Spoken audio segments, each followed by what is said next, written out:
Rave party కేసులో నటి హేమకు మరోమారు నోటీసులు. టాలీవుడ్ నటి హేమకు బెంగళూరు పోలీసులు మరోసారి నోటీసులు పంపారు. రేవ్ పార్టీ కేసులో జూన్ 1న విచారణకు హాజరు కావాలంటూ సీసీబీ నోటీసులు ఇచ్చిన సంగతి తెలిసిందే.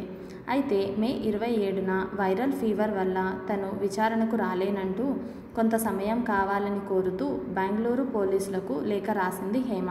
దానిని పరిగణలోకి తీసుకున్న పోలీసులు మరోసారి హేమకు నోటీసులు జారీ చేశారు. మరి ఈసారి హేమ ఎలా స్పందిస్తారో చూడాలి. బెంగళూరులో జరిగిన ఓ రేవ్ పార్టీలో పలువురు సెలబ్రిటీలతో పాటు నటి హేమ కూడా ఉందని టాక్ రావడంతో అలర్ట్ అయిన హేమ ఓ ఫేక్ వీడియో రిలీజ్ చేసి హైదరాబాద్లోని ఓ ఫామ్ హౌస్లో చిల్ అవుతున్నానని తెలిపింది.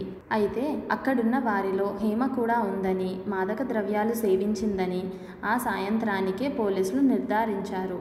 ఈ మేరకు ఆమెను విచారణకు హాజరు కావాలని సమన్లు జారీ చేసిన సంగతి విదితమే.